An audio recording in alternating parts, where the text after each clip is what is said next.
नमस्कार। प्राइम समाचारमा स्वागत छ। म सरोज कोइराला र म संगीता कटुवाल। सुरु गरौँ अहिलेसम्मका प्रमुख समाचारबाट। एमसीसी संसदमा टेबल गर्न अझै जुटेन सहमति। आफू एम्पायर मात्रै भएको सभामुख सापकोटाको जिकिर। निर्णायक भूमिका दलहरूकै एमालेले गर्यो सर्वदलीय बैठक बहिष्कार। प्रधान न्यायाधीश राणालाई काँधमा नबोक्ने एमाले अध्यक्ष ओलीको भनाई। 4 न्यायाधीशलाई महाभियोग लगाउन सांसदको हस्ताक्षर। एमसीसी बारे तटस्थ नबस्न दबाव। सत्तारूढ गठबन्धनमा सहमति नजुड्दा विदेशमा राजदूत नियुक्तिमा सकस। चीन, जापान, बहराइन लगायत देशसँग कूटनीतिक सम्बन्ध विच्छेद। सरकारको अझै छैन तयारी। सरकारी अस्पताल भद्रगोल। आवश्यक उपकरणको अभावका कारण उपचारमा सधैँ कठिनाई। झारा टार्न कोरोना महामारीलाई बहाना बनाइदै ट्रमा सेन्टरमा छैन एमआरआई। चुनाव घोषणाले पनि शेयर बजार बढ्न सकेन। तरलता अभावले पीडित लगानीकर्ता राजनीतिक तरङ्गको शिकार। लगानीकर्ता अन्यलमा।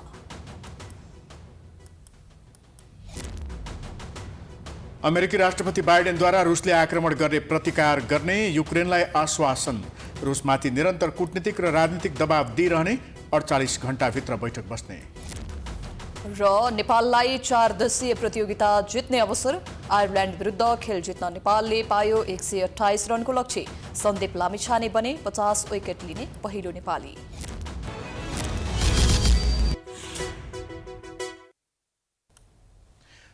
अब समाचार विस्तारमा। सभामुख अग्निप्रसाद सापकोटाले अमेरिकी सहयोग परियोजना एमसीसीका विषयमा दलहरूकै भूमिका निर्णायक हुने बताएका छन्। आइतबार सभामुख अग्निप्रसाद सापकोटाले बोलाएको सर्वदलीय बैठकपछि सभामुख सापकोटाले अमेरिकी सहयोग परियोजना एमसीसीका विषयमा दलहरूकै भूमिका निर्णायक हुने बताए। त्यस्तै आफू रेफ्रीको भूमिकामा रहेको पनि उनले प्रश्न पारे।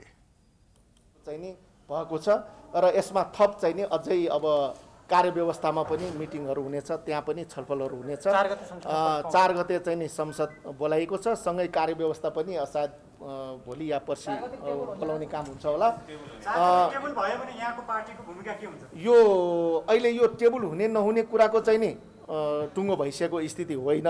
यो एउटा छलफलकै तहमा चाहिँ नि छ। मूल आज यहाँको छलफलको विषय भनेको संसद सुचारू गर्ने विषय नै हो र अब त्यही छलफलको क्रममा एमसीसीको बारेमा पनि कुराहरू उठेका छन्। यसलाई पनि एउटा चाहिँ नि सहमति विकास गरेर अगाडि बढ्ने भन्ने खालको कुरोहरू चाहिँ नि भएको छ र यसमा थप चाहिँ नि अझै अब कार्यव्यवस्थामा पनि मिटिङहरू हुनेछ, त्यहाँ पनि छलफलहरू हुनेछ। 4 गते चाहिँ नि संसद बोलाएको छ। सँगै कार्यव्यवस्था पनि सायद भोलि या पर्सि बोलाउने काम हुन्छ होला। टेबल भयो भने यहाँको पार्टीको भूमिका के हुन्छ? यो अहिले यो टेबल हुने नहुने कुराको चाहिँ नि टुङ्गो भइसकेको स्थिति होइन। यो एउटा छलफलकै तहमा चाहिँ नि छ। मूल आज यहाँको छलफलको विषय भनेको संसद सुचारू गर्ने विषय नै हो र अब त्यही छलफलको क्रममा एमसीसीको बारेमा पनि कुराहरू उठेका छन्। यसलाई पनि एउटा चाहिँ नि सहमति विकास गरेर अगाडि बढ्ने भन्ने खालको कुरोहरू चाहिँ नि भएको छ र यसमा थप चाहिँ नि अझै अब कार्यव्यवस्थामा पनि मिटिङहरू हुनेछ, त्यहाँ पनि छलफलहरू हुनेछ। 4 गते चाहिँ नि संसद बोलाएको छ। सँगै कार्यव्यवस्था पनि सायद भोलि या पर्सि बोलाउने काम हुन्छ होला। टेबल भयो भने यहाँको पार्टीको भूमिका के हुन्छ? यो अहिले यो टेबल हुने नहुने कुराको चाहिँ नि टुङ्गो भइसकेको स्थिति होइन। यो एउटा छलफलकै तहमा चाहिँ नि छ। मूल आज प्रतिनिधि सभा सर्वदलीय बैठकमा एमसीसीका विषयमा सबै दलका नेताले आफ्नो धारणा राखेको र आफूले गम्भीरतापूर्वक सुनेको पनि सभामुख सापकोटाले बताए। नागरिकता विधेयक लगायत महत्त्वपूर्ण विधेयकहरू अड्किएका र विधेयकलाई कसरी अघि बढाउने भन्ने बारेमा छलफल भएको पनि सभामुख सापकोटाले बताए। त्यस्तै नेकपा एकीकृत समाजवादीका सांसद जीवनराम श्रेष्ठले अवरुद्ध संसद कसरी सुचारू गर्ने भन्ने विषयमा छलफल भएको बताए।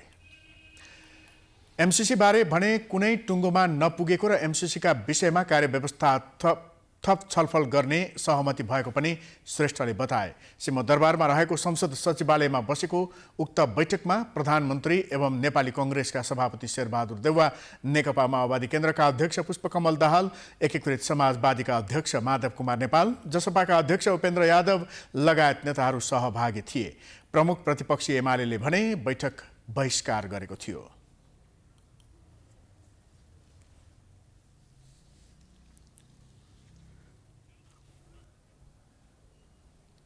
सोमबार बसेको नेकपा एमालेको संसदीय दलको बैठक अध्यक्ष केपी शर्मा ओलीले महाभियोग प्रस्तावका विषयमा प्रधान न्यायाधीश चोलेन्द्र शमशेर राणालाई बोकेर नहिँड्ने धारणा व्यक्त गरेका छन्। त्यही बैठकमा अधिकांश सांसदले एमसीसी सम्झौता संशोधन बिना पारित गर्न नहुने धारणा राखेपछि अध्यक्ष ओलीले उचित समयमा यसबारे निर्णय गर्ने बताएका थिए। एक रिपोर्ट।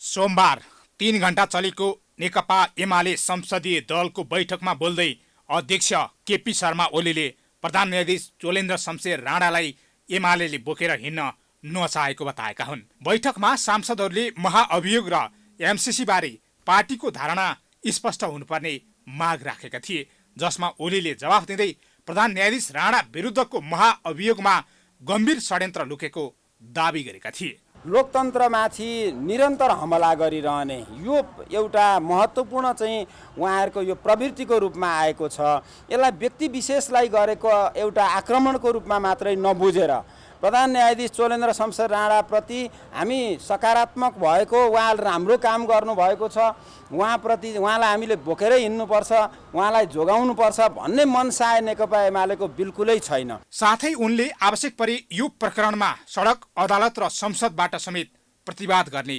बताएका थिए। बैठकपछि एमाले मुख्य सचेतक विशाल भट्टराईले महाअभियोग पछिको अवस्थामा उपयुक्त निर्णय गर्न उच्च स्तरीय नेतृत्वलाई जिम्मेवारी दिएको जानकारी दिए। साथै उनले महाअभियोग व्यक्ति विशेष मात्र नभएर समग्र लोकतन्त्र र संविधान माथिकै प्रहार भएको दावी समेत गरे। यसलाई चाहिँ हामीले प्रतिवाद गर्नुपर्छ र त्यो प्रतिवाद चाहिँ आवश्यक पर्दा सडकबाट पनि गर्नुपर्छ, आवश्यक पर्दा न्यायालयबाट पनि गर्नुपर्छ, कानुनी क्षेत्रबाट पनि गर्नुपर्छ र हामी यसलाई चाहिँ प्रतिवाद गर्छौँ भन्ने मनसायका साथ पार्टी अध्यक्षले बोल्नु भएको छ। बैठकमा ओलीले राणालाई बोकेर नहिँड्ने मनसाय नरहेको पनि बताएका थिए। साथै उनले प्रधान न्यायाधीशसँग एमालेको धेरै असन्तुष्टि रहे पनि अदालत गिजोल्ने, निर्वाचन सार्ने र एमसीसी पास गर्ने उद्देश्यले महाअभियोग आएको दावी गरेका छन्। बैठकमा बोल्ने अधिकांश सांसदले लोकतन्त्र र राष्ट्रियता भन्दा ठूलो एमसीसी नभएको भन्दै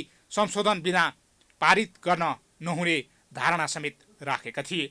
साथै उनीहरूले एमाले जस्तो जिम्मेवार पार्टी एमसीसीका बारेमा मौन बस्नु घातक हुने भन्दै जनभावना विपरीत जान नहुने धारणा राखेका थिए। एमसीसी बारे धारणा बनाउन अब ढिला गर्न नहुने प्रति सांसदहरूको जोड रहेको थियो। तर अध्यक्ष ओलीले एमसीसी बारे पार्टीले उपयुक्त समयमा उपयुक्त निर्णय गर्ने बताउँदै अहिले नै नहत्तारिन सांसदहरूलाई आग्रह गरेका थिए। आज बसेको एमाले संसदीय दलको बैठकले 4 जना न्यायाधीश र सभामुखमाथि महाभियोगको प्रस्ताव दर्ता गर्ने अनुमान गरिएको थियो। तर बैठकमा त्यस्तो कुनै निर्णय भएन। बैठकले कुनै निर्णय लिन नसके पनि सांसदको हस्ताक्षर भने सङ्कलन गरिएको छ। चुनावको मुखैमा एमाले एमसीसीको विषयमा मौन बस्न नहुने, संशोधन बिना पारित पनि गर्न नहुने तथा प्रधान न्यायाधीशको बचाउ गर्न समेत नहुने धारणा केही सांसदहरूले राखेका थिए। उता एमालेका 5 जना सांसदले भने महाभियोगका लागि हस्ताक्षर गरेका छैनन्, जसमा भीम रावल, घनश्याम भुषाल र झपट रावल, पवित्रा निरौला र दीपक प्रकाश भट्ट छन्। हस्ताक्षर कुन प्रयोजनले लियो भन्ने कुरा नखुलेको बताउँदै ती 5 जना सांसदले हस्ताक्षर गर्न अस्वीकार गरेका थिए।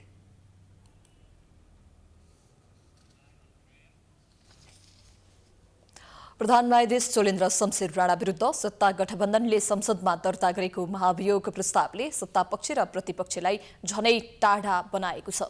प्रमुख प्रतिपक्षी नेकपा एमाले त यो प्रस्तावप्रति गम्भीर आपत्ति समेत जनाएको छ। यो सँगै पछिल्लो समय सत्तासीनमा नेपाली कांग्रेस र एमाले बीच गहिरिँदै गएको प्रगडतामा समेत चिसोपना आउन थालेको छ। यही कारण टाढा बन्दै गएका सत्तारूढ दलहरू भने फेरि एकपटक नजिकिन थालेका छन्। एक रिपोर्ट। सरकारको नेतृत्व गरिरहेको नेपाली कांग्रेस र प्रमुख प्रतिपक्ष नेकपा एमालेका नेताबीच पछिल्लो समय बाक्लै भेटघाट हुन थालेको थियो। प्रधानमन्त्री शेरबहादुर देउवा मात्र नभएर कांग्रेसको निर्णयमा प्रभाव पार्न सक्ने रामचन्द्र पौडेल र डाक्टर शेखर कोइरालाले एमाले अध्यक्ष केपी शर्मा ओलीलाई बालकोट पुगेर भेटेपछि ओलीको राजनीतिक कोच बढ्न थालेको थियो। उता अमेरिकी सहयोग परियोजना एमसीसी संसदबाट पारित गराउने दबावमा रहेका प्रधानमन्त्रीको कमजोरीको फाइदा उठाउन ओलीले अनेकौं दाउ रचेका थिए, जसमा सत्ता गठबन्धनमा भाँजो हाल्नु पनि एक थियो। गठबन्धनमा रहेका 5 दल मिलेर अगाडि बढेको खण्डमा अब हुने निर्वाचनमा अकल्पनीय पराजय बेहोर्नुपर्ने सत्यलाई एमाले बुझेको छ। त्यही कारण ओली र उनको टिम जसरी पनि सत्ता गठबन्धनलाई फुटाउने विकल्पको खोजीमा छ।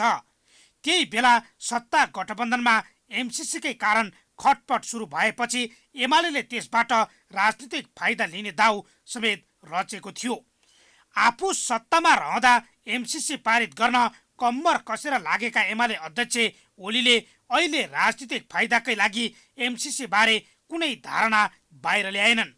बरु एमसिसी संसदमा टेबल गराउने र पारित गराउने जिम्मा सत्तारूढ दलको भएको बताएर राजनीतिक र कूटनीतिक जोखिमबाट बच्ने उपाय निकालेका थिए। एमसिसी जसरी भए पनि पारित गराउनु पर्ने दबावमा रहेका देउबालाई यो सम्झौता पारित गराउन मात्र नभएर आगामी आम निर्वाचनसम्म सरकार चलाउन सहयोग गर्ने शर्त समेत राखेका थिए। तर त्यसका लागि कङ्ग्रेसले सत्तारूढ गठबन्धन टुटाउनु पर्ने शर्त समेत एमालेको रहँदै आएको थियो। एमसिसी पारित गराउन नेकपा माओवादी केन्द्र र एकीकृत समाजवादीले सहयोग नगरेको खण्डमा एमालेको साथ लिने निष्कर्षमा समेत देउबा पुगिसकेका थिए, जसले गर्दा गठबन्धनको भविष्य नै सङ्कटमा परेको थियो। तर प्रधान न्यायाधीश चोलेन्द्र शमशेर राणा विरुद्ध संसदमा महाभियोग दर्ता भएसँगै नेपाली राजनीति फेरि एकपटक दुर्विकृत बन्न पुगेको छ, जसले गर्दा फुटको सङ्घारमा पुगेको 5 दलीय गठबन्धन फेरि एकपटक बलियो बनेको छ। महाअभियोग प्रस्ताव सत्तारूढ र प्रतिपक्षका लागि जुङ्गाको लडाई बनेसँगै सत्ता गठबन्धनमा तत्काल फुटको बीजारोपण पनि नहुने सङ्केत देखिन थालेको छ, जसले गर्दा महाभियोग फुटको सङ्घारमा रहेको सत्ता गठबन्धन जोगाउने ब्रह्मास्त्र नै बनेको छ। प्रधानमन्त्री शेरबहादुर देउवाले पूर्व प्रधानमन्त्री द्वय माधव कुमार नेपाल र डाक्टर बाबुराम भट्टराईसँग छलफल गरेका छन्। आज बिहान प्रधानमन्त्री निवास बालवाटारमा उनीहरूबीच छलफल भएको हो। नेकपा एकीकृत समाजवादीका अध्यक्ष समेत रहेका नेपाल र जसपा सङ्घीय परिषदका अध्यक्ष भट्टराईबीच पछिल्लो राजनीतिक घटनाक्रम एमसिसी स्थानीय तहको निर्वाचन लगायतका विषयमा छलफल भएको जनाइएको छ। तीनवटै दल सत्ता गठबन्धनमा भए पनि एमसिसी बारे मतान्तर छ।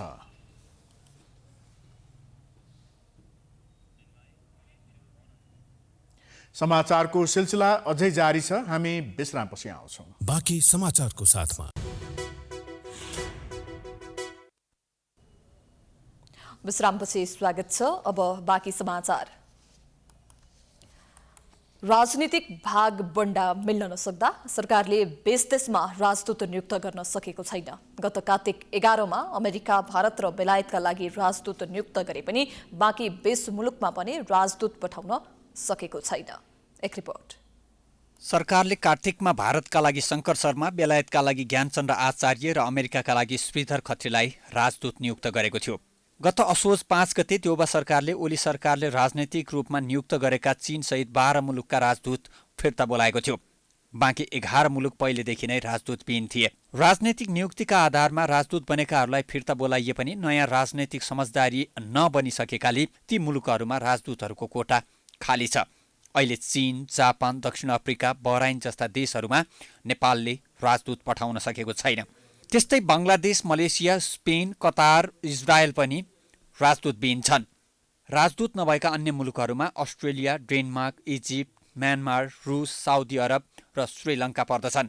पूर्व राजदूत भेषबहादुर थापा राजनैतिक अस्थिरताका कारण कूटनीतिक क्षेत्र पनि प्रभावित भएको बताउँछन्।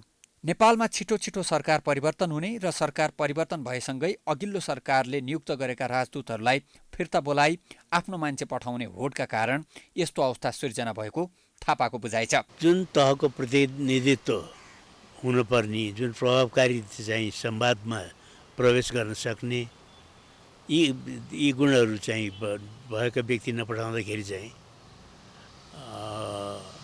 औपचारिकता बाहेक अब अरूको कुराहरू हासिल गर्न चाहिँ सकिन्छ। लामो समयसम्म राजदूत रिक्त रहँदा र क्षमता नपुगेका व्यक्ति राजदूतमा नियुक्त हुँदा देश नै अपहेलित हुनुपर्ने अवस्था रहने थापाको भनाइ छ। मुलुकलाई हानि हुने भयो। अब राजदूत जाने देशमा लामो अवधिसम्म रिक्तता भयो भने अब त्यो देशका कूटनीतिहरूले पनि आफू अवहेलित भएको हो कि भन्ने एउटा अवधारणा लिने सम्भावना छ। राजनैतिक भागबण्डा मिलाउन खोज्दा राजदूत नियुक्तिमा ढिलाइ हुने गरेको छ। योग्यता र क्षमताको आधारमा भन्दा पनि आफू निकट व्यक्तिलाई राजदूत जस्तो महत्त्वपूर्ण पदमा पठाउँदा त्यसको क्षति भने देशले बेहोर्नु परेको छ। सरकारी स्तरबाट दिइने स्वास्थ्य सेवाप्रति जनस्तरमा निकै आलोचना हुने गरेको छ। गुणस्तरीय सेवा दिन नसक्दा उपचार विधि नै विश्वासिलो बन्न सकेको छैन। सरकारी अस्पतालमा नचाहिने उपकरण नै पर्याप्त हुन्छ, न त भएकाको नै सदुपयोग हुन सकेको छ। यस्तै छ मुलुककै सुविधा सम्पन्न मानिएको राष्ट्रिय ट्रमा सेन्टरको हालत पनि। त्यसैले अहिले उपचारका लागि आएका बिरामीलाई कोरोना महामारीको बहाना बनाएर फर्काउने गरिएको छ। एक रिपोर्ट।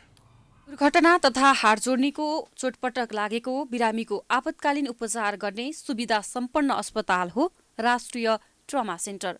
नेपालको एक मात्रै ट्रमा सेन्टर भएको कारण देशभरका बिरामी यहाँ उपचारका लागि आउने गर्छन्। तर अहिले कोभिडको बहाना बनाएर अस्पतालमा पुगेका बिरामीको उपचार गर्न छाडिएको छ। ट्रमा सेन्टरमा दैनिक 300 को हाराहारीमा नयाँ बिरामीको उपचार गरिने भए पनि हाल कोरोना संक्रमणको तेस्रो लहरको बहानामा दैनिक 150 जनामा झारिएको छ।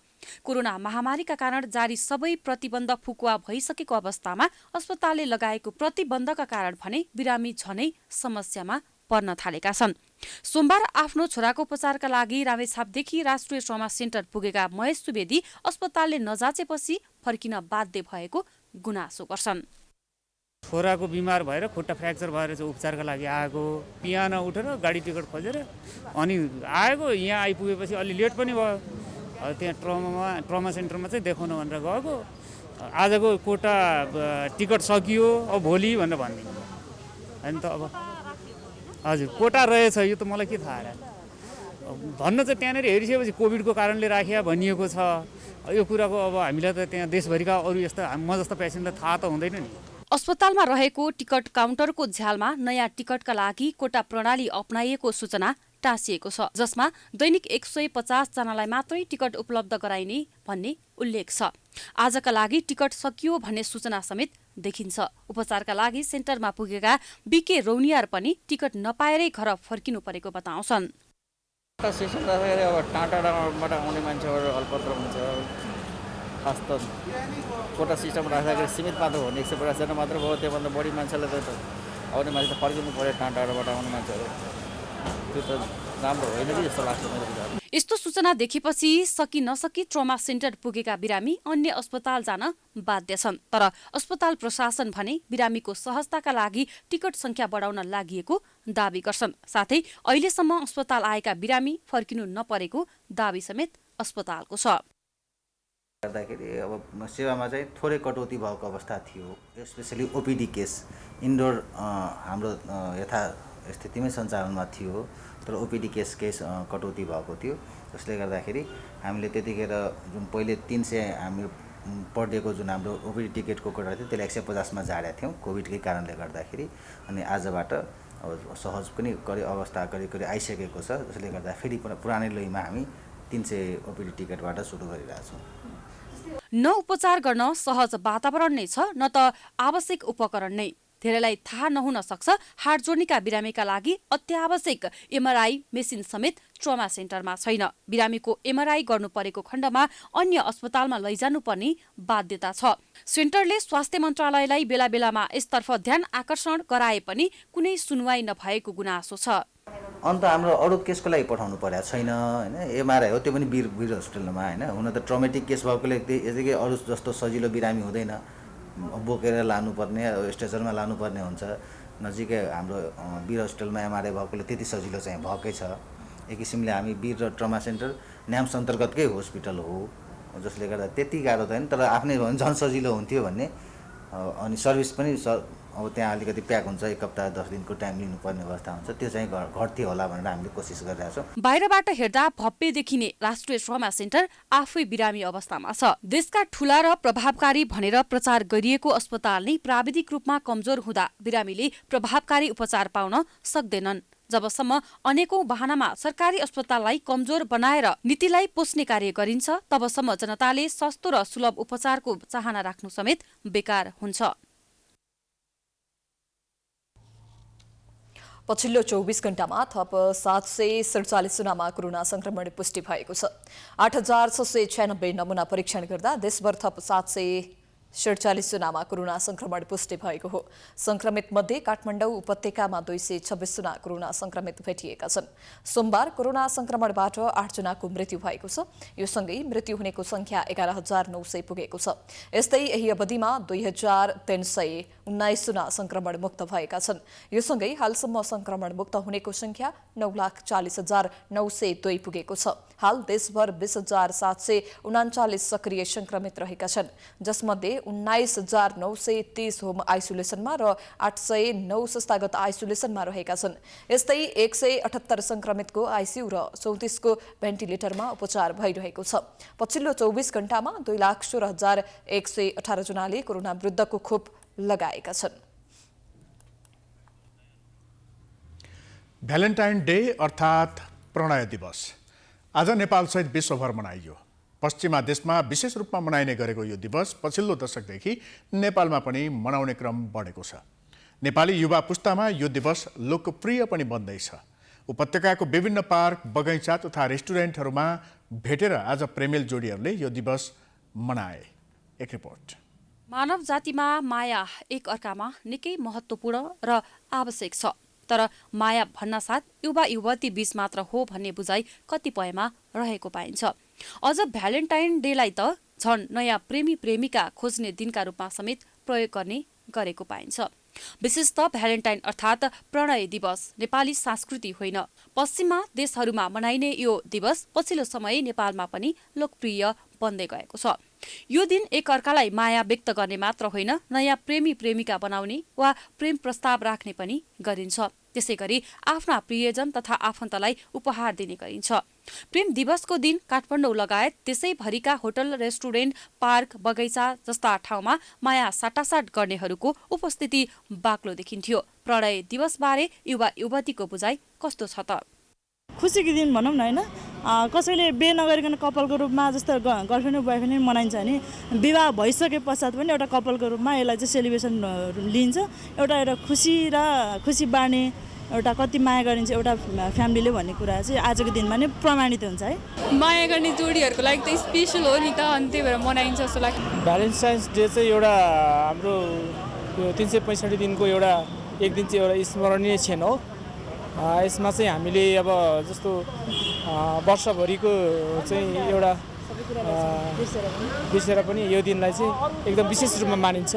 प्रणय दिवसका दिन प्रेमका कुरा मात्र नभई साथीभाइ बीच रमाइलो गर्ने माध्यम पनि बनेको छ। यस दिन प्रेमी प्रेमिका बीच उपहार समेत साटासाट हुने गर्छ।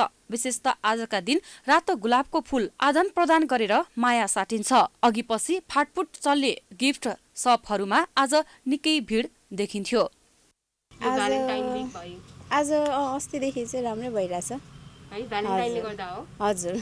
यस्तै आज रेस्टुरेन्टहरू पनि निकै सजाइएको छ। रातो र सेतो बेलुनका साथ विभिन्न झिलिमिली बत्तीहरू राखेर व्यापारीहरूले आफ्नो होटल तथा रेस्टुरेन्टहरू सजाएका छन्। आजका दिन रेस्टुरेन्टहरूमा पनि प्रेमी प्रेमिकाहरूको भिड लागेको छ। हल्का अस्तिको भन्दा पनि फ्लो बढिरहेको छ, न त नर्मली त्यस्तै हुन्छ जहिले पनि। भ्यालेन्टाइन डेको औपचारिक सुरुवात इस्वी सम्मत 2069 रोमबाट सुरु भएको हो। यो दिवससँग एउटा दुखान्त प्रेम कथा जोडिएको छ। तत्कालीन रोमन स्मार्ट क्लोडियस द्वितीयले आफ्नो सैनिकलाई प्रेम तथा विवाह गर्न रोक लगाएका थिए। प्रेम तथा विवाहले सैनिक कमजोर हुन्छन् तथा युद्धसँग सम्बन्धित गोप्य सूचना बाहिर सार्वजनिक हुन्छ भन्ने धारणा स्मार्ट क्लोडियसको थियो। तर सम्राटको नियम मन नपराउने मध्ये रोमनका पादरी सन्त भ्यालेन्टाइनले प्रेमको पक्षमा आवाज उठाए। उनले प्रतिबन्ध उल्लङ्घन गर्दै धेरै सैनिकको सार्वजनिक रूपमा विवाह गराए। सम्राटले उनलाई पक्राउ गरी मृत्युदण्डको सजाय सुनाएर जेलमा राखे। उनलाई सन् 2069 को फेब्रुअरी 14 मा मृत्युदण्ड दिएको थियो। यही दिनको सम्झनामा सन्त भ्यालेन्टाइनले प्रेमका लागि गरेको त्यागको सम्झनामा विश्वभर हरेक 14 फेब्रुअरीमा प्रणय दिवसका रूपमा भ्यालेन्टाइन डे मनाउने गरिएको हो। प्राइम एचडीका लागि क्यामेरामा राजेश ढकालका साथ दीक्षा गौतम, काठमाडौँ। नेपालमा हिजो आज सडक दुर्घटना र सवारी जामको घटना निकै बढ्न थालेको छ। सडक दुर्घटना र असहजता हटाउन सडकका पूर्वाधारहरूमाथि काम गर्नुपर्ने हुन्छ, जसमध्ये सडकको बीचबीचमा बनाइने जेब्रा क्रसिङको पनि भूमिका रहन्छ। तर नेपालमा कुनै मापदण्ड बिना नै बनेका जेब्रा क्रसिङले उल्टै दुर्घटना निम्तिने गरेको पाइन्छ। एक रिपोर्ट। सडक वारपार गर्न सडकमा जेब्रा क्रसिङ बनाइन्छ। जेब्रा क्रसिङबाट बाटो काट्दा दुर्घटनाबाट बच्न सकिन्छ भने सवारी जाम पनि कम हुने सम्भावना पनि हुन्छ। जेब्रा क्रसिङको आफ्नै मापदण्ड हुन्छ। कति दूरीमा बनाउने, कुन कुन ठाउँमा बनाउने, कसरी बनाउने, ट्राफिक आइल्यान्डको कति दूरीमा लगायतका विभिन्न मापदण्डलाई मध्यनजर गर्दै जेब्रा क्रसिङ बनाउनु पर्ने हुन्छ। तर नेपालका सडकहरूमा जेब्रा क्रसिङको अवस्था निकै उराठ लाग्दो देखिन्छ। कतै जेब्रा क्रसिङ नै मेटिएको पाइन्छ भने कतै धेरै मानिसको आवत जावत हुने स्थानमा पनि जेब्रा क्रसिङ नै हुँदैन। दक्षिण एसियाली मुलुकहरूले हरेक 1 वर्षमा 3 पटक जेब्रा क्रसिङको रङ रोकन गर्नुपर्ने मापदण्ड छ। तर नेपालमा त वर्षौं बितिसक्दा समेत जेब्रा क्रसिङको पुनर्निर्माण हुँदैन।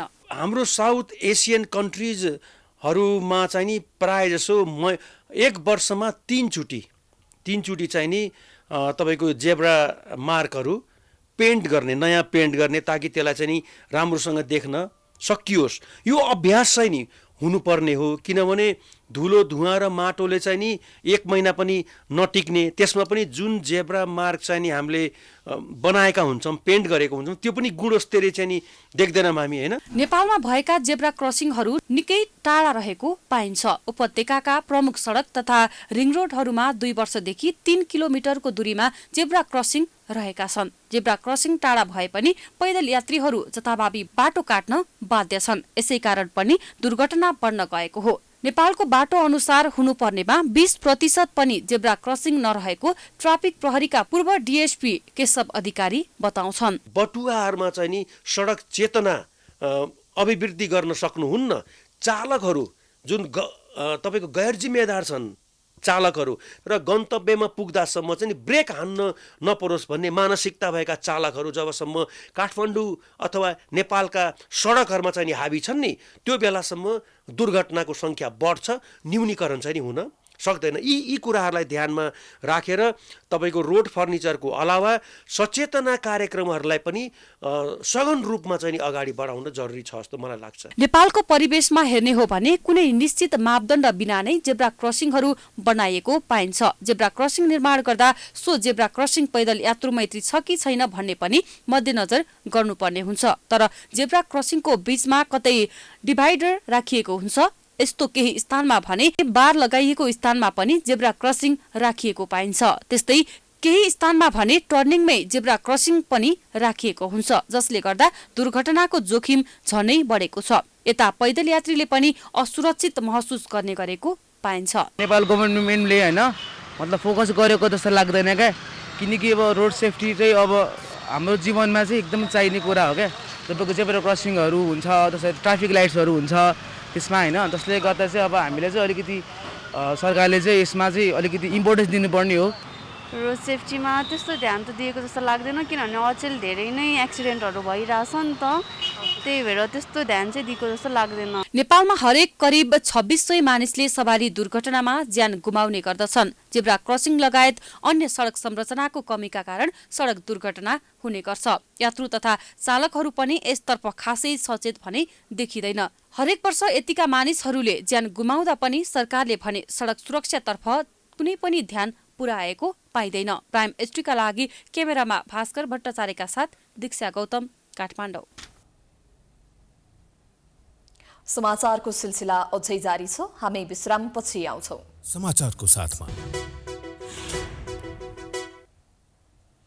विश्रामपछि स्वागत छ। अब आर्थिक समाचार।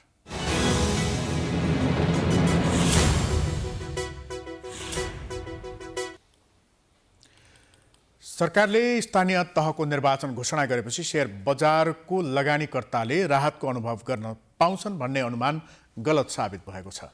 बजारमा देखिएको तरलता अभावले पीडित शेयर बजारका लगानीकर्ताहरू पछिल्लो राजनीतिक तरङ्गको शिकार भएका छन्। अर्थतन्त्रका सबै सूचक खस्किँदा बजारका लगानीकर्तामा निराशा छाएको छ भने बैंकहरूले निक्षेपमा ब्याज दर वृद्धि गरेका कारण शेयर बजार अब के हुन्छ भन्ने अन्योलता बढेको छ। एक रिपोर्ट। सरकारले निर्वाचनको घोषणा गर्छ, त्यसपछि पुँजीगत खर्च बढ्छ र बजारमा तरलता प्रवाह हुन्छ अनि शेयर बजार माथि जान्छ भन्ने अनुमान गरेका लगानीकर्ता पछिल्लो समय शेयर बजारको घट्दो सूचकका कारण निराश बनेका छन्। चुनाव त घोषणा भयो, त्यसले बजारलाई केही माथि त पुर्यायो, तर अर्कोतिर नेपाल राष्ट्र बैंकले सार्वजनिक गरेको पछिल्लो तथ्याङ्कले सबै सूचक खस्किएको देखायो। यसले बजारलाई अर्को धक्का दियो। चुनाव घोषणा भएपछि पुँजीगत खर्च बढेर तरलता प्रवाह सहज हुन्छ र बजार माथि जान्छ भन्ने सोच लगानीकर्तामा थियो।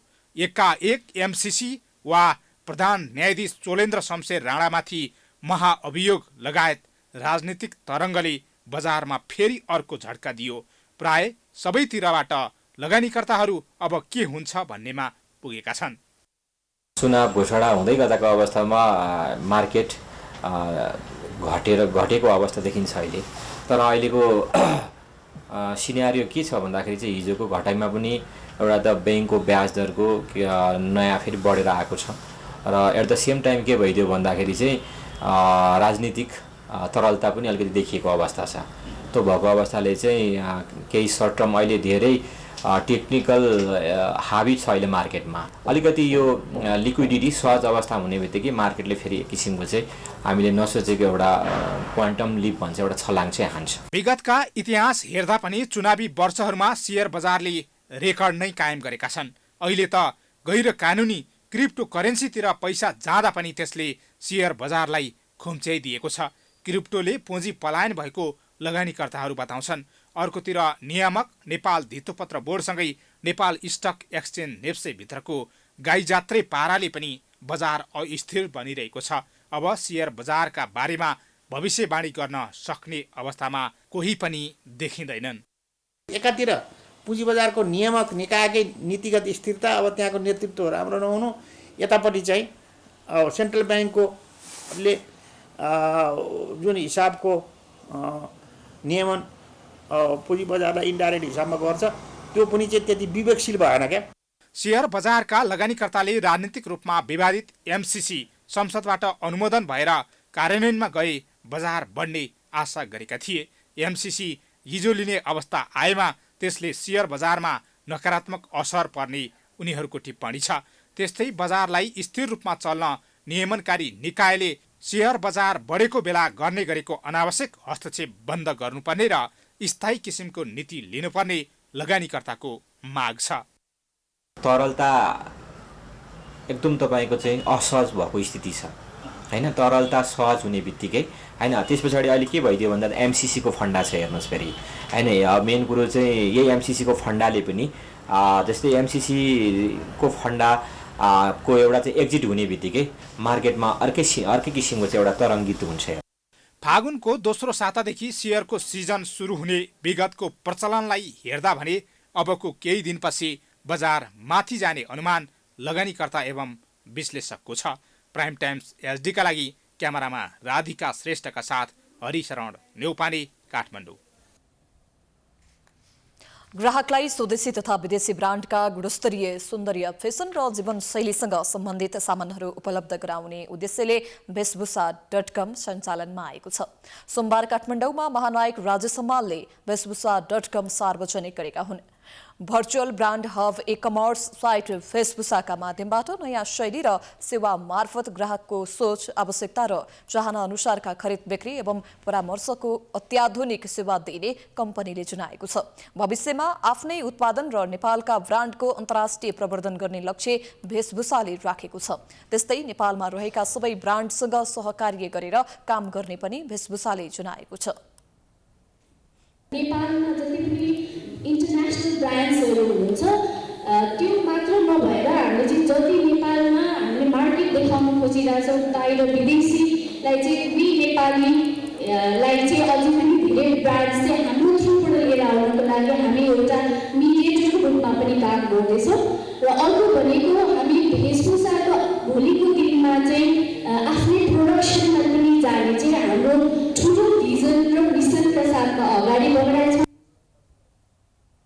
वेशभूषा, नेपालीको उद्देश्य, पेसाअनुसारको पहिरन, जीवनशैलीका सामानहरूको छनौट र जीवनशैलीमा निखरता ल्याउने प्लेटफर्म बन्ने कम्पनीको दाबी छ। नेपाल धितोपत्र बोर्डको अध्यक्षका लागि 3 जनाको नाम सिफारिस भएको छ। धितोपत्र बोर्डको अध्यक्ष नियुक्तिका लागि गठित छनौट तथा सिफारिस समितिले कृष्णराज पोखरेल, डाक्टर गोपाल भट्ट र रमेश हमालको नाम अध्यक्ष पदका लागि सिफारिस गरेको हो। छनौट समितिले सिफारिस गरेका 3 जनामध्ये 1 जनालाई मन्त्री परिषदको आगामी बैठकले बोर्ड अध्यक्षमा नियुक्ति गर्नेछ। अध्यक्षका लागि 15 जनाको आवेदन परेको थियो। त्यसमध्येबाट छनौट समितिले दोस्रो चरणमा कार्ययोजना प्रस्तुतिकरण तथा अन्तर्वार्ताको लागि 5 जनाको नाम छनौट गरेको थियो। छनौटमा परेका 5 जनामध्ये निरज गिरी र खगेन्द्र कटवाल भने हटेका छन्।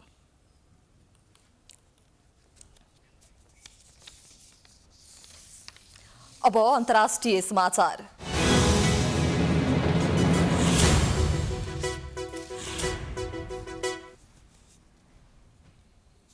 अमेरिकी राष्ट्रपति जो बाइडेनले युक्रेनी राष्ट्रपति भ्लादिमिर जेलेन्स्कीलाई फोन गरेर रुसले आक्रमण गरे अमेरिकाले प्रतिकार गर्ने आश्वासन दिएका छन्। उनले झण्डै 1 घण्टाको कुराकानीमा युक्रेनमाथि कुनै प्रकारको आक्रमण भए अमेरिकाले तत्काल र निर्णायक जवाफ दिने आश्वासन दिएका हुन्। अमेरिकाले यसै हप्ताभित्र रुसले युक्रेनमाथि आक्रमण गर्न सक्ने आशंका गरिरहेका बेला राष्ट्रपति बाइडेनले यस्तो बताएका हुन्।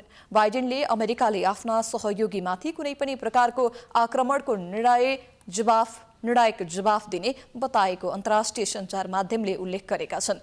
दुवै नेताबीच रुसमाथि कूटनीतिक र राजनीतिक दबाव दिने सहमति भएको जनाइएको छ। फोन वार्तामा जेलेन्स्कीले धेरैभन्दा धेरै सैन्य र वित्तीय सहयोग गर्न अमेरिकालाई आग्रह गरेको बताइएको छ। जवाफमा अमेरिकी राष्ट्रपति बाइडेनले अमेरिकाले सबै प्रकारको सहयोग गर्ने र आफूले छिट्टै युक्रेनको भ्रमण गर्ने समेत बताएको बुझिएको छ।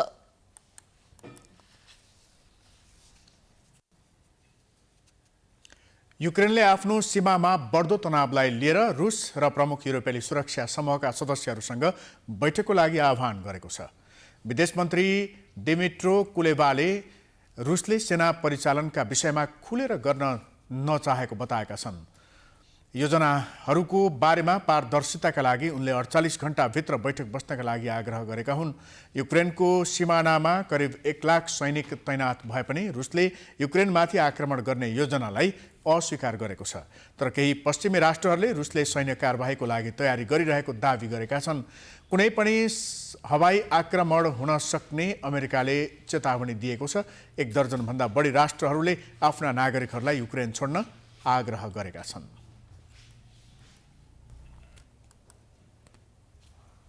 अब खेलकुद समाचार।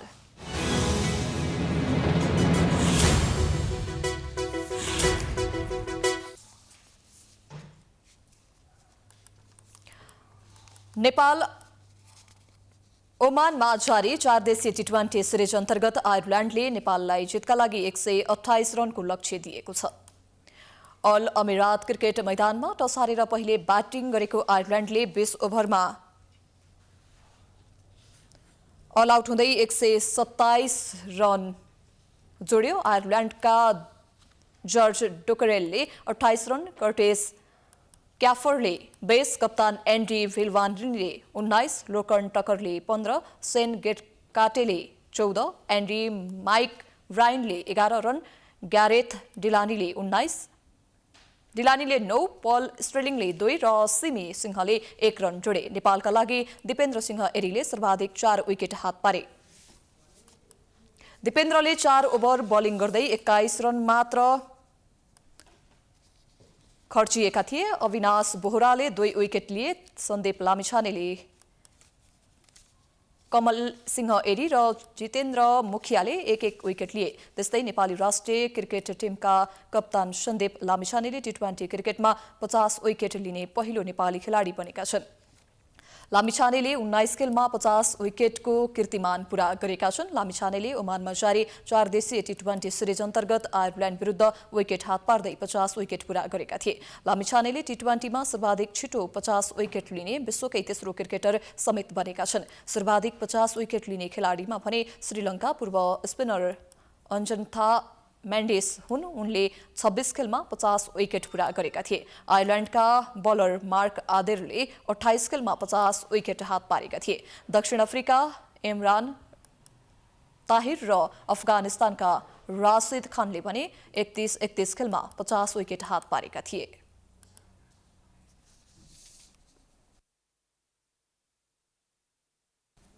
हामी यससँगै समाचारको अन्त्यमा आइपुगेका छौं। जाँदा जाँदै प्रमुख समाचार पुनः एकपटक। एमसीसी संसदमा टेबल गर्न अझै जुटेन सहमति। आफू एम्पायर मात्रै भएको सभामुख सापकोटाको जिकिर। निर्णायक भूमिका दलहरूकै एमाले गर्यो सर्वदलीय बैठक बहिष्कार। प्रधान न्यायाधीश राणालाई काँधमा नबोक्ने एमाले अध्यक्ष ओलीको भनाई। 4 न्यायाधीशलाई महाभियोग लगाउन सांसदको हस्ताक्षर। एमसीसी बारे तटस्थ नबस्न दबाव। सत्तारूढ गठबन्धनमा सहमति नजोड्दा 20 देशमा राजदूत नियुक्तिमा सकस। चीन, जापान, बहराइन लगायतका देशसँग कूटनीतिक सम्बन्ध विच्छेद। सरकारको अझै छैन तयारी। सरकारी अस्पताल भद्रगोल आवश्यक उपकरणको अभावका कारण उपचारमा सधैँ कठिनाई। झारा टार्न कोरोना महामारीलाई बहाना बनाइदै ट्रमा सेन्टरमा छैन एमआरआई। चुनाव घोषणाले पनि शेयर बजार बढ्न सकेन। तरलता अभावले पीडित लगानीकर्ता राजनीतिक तरङ्गको शिकार। लगानीकर्ता अन्योलमा। अमेरिकी राष्ट्रपति बाइडेनद्वारा रुसले आक्रमण गरे प्रतिकार गर्ने युक्रेनलाई आश्वासन। रुसमाथि निरन्तर कूटनीतिक र राजनीतिक दबाव दिइरहने। 48 घण्टाभित्र बैठक बस्ने।